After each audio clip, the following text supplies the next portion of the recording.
Welcome to பிரின்ஸ்லிஸ் kitchen. இன்னைக்கு நம்ம mutton chops எப்படி பண்ணுறதுன்னு பார்க்கலாம். அதுக்கு முன்னாடி பிரின்ஸ்லிஸ் கிச்சனை சப்ஸ்கிரைப் பண்ணுங்கள், பெல் ஐக்கனை ப்ரெஸ் பண்ணுங்கள்.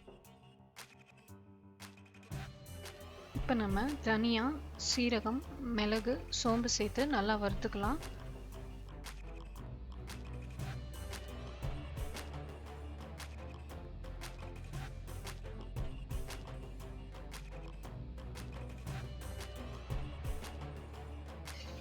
இந்த வறுத்த மசாலாவை இந்த தேங்காவோட சேர்த்து நம்ம நல்லா அரைச்சிக்கலாம்.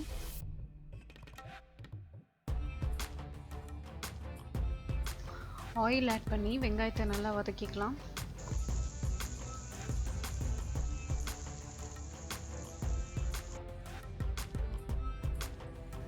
வெங்காயம் கொஞ்சம் வதங்கினதுக்கு அப்புறமா தக்காளியும் பச்சை மிளகாவையும் சேர்த்துக்கலாம்.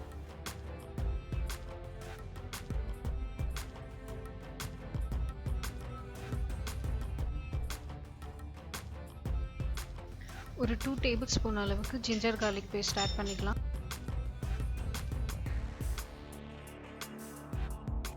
இப்போ நம்ம மசாலாஸ்லாம் ஆட் பண்ணிக்கலாம். மஞ்சத்தூள், மிளகாத்தூள், தனியாத்தூள், கரம் மசாலா தூள்,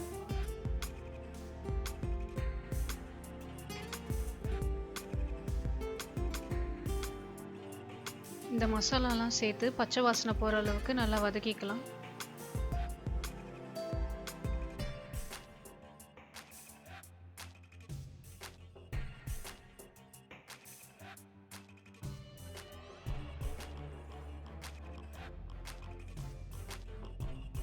மசாலா நல்லா வதங்கிடுச்சு. இப்போ நம்ம மட்டன் சாப்ஸ் பீஸை ஆட் பண்ணிடலாம்.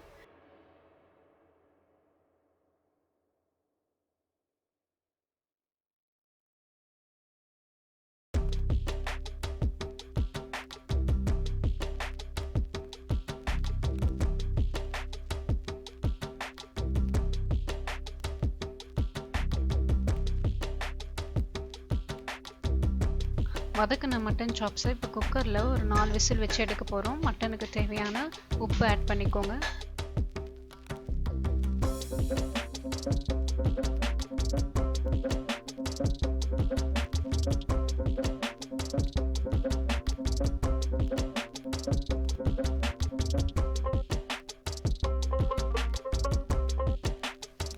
இப்போ நம்ம மட்டனுக்கு தேவையான தாளிப்பு பார்க்கலாம்.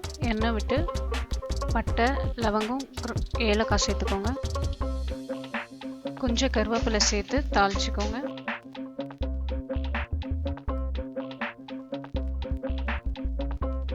குக்கரில் வேக வச்சிருக்க மட்டன் சாப்ஸை இந்த தாளிப்போட சேர்த்துக்கலாம்.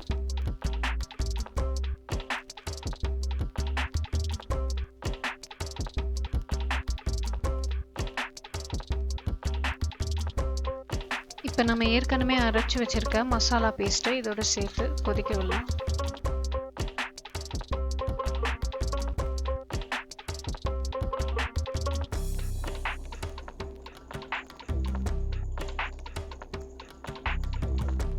இந்த கிரேவி தண்ணிலாம் வற்றி ட்ரை ஆனதுக்கு அப்புறமா மட்டன் சாப்ஸ் நம்மளுக்கு ரெடி ஆகிடும்.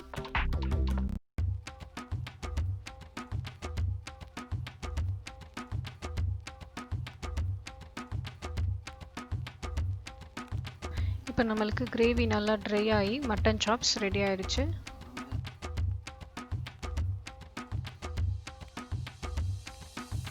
தேங்க்ஸ் ஃபார் வாட்சிங் பிரின்ஸ்லிஸ் கிச்சன். இந்த ரெசிபி உங்களுக்கு பிடிச்சிருந்தா பிரின்ஸ்லிஸ் கிச்சனுக்கு சப்ஸ்கிரைப் பண்ணுங்கள், பெல் ஐக்கானை ப்ரெஸ் பண்ணுங்கள்.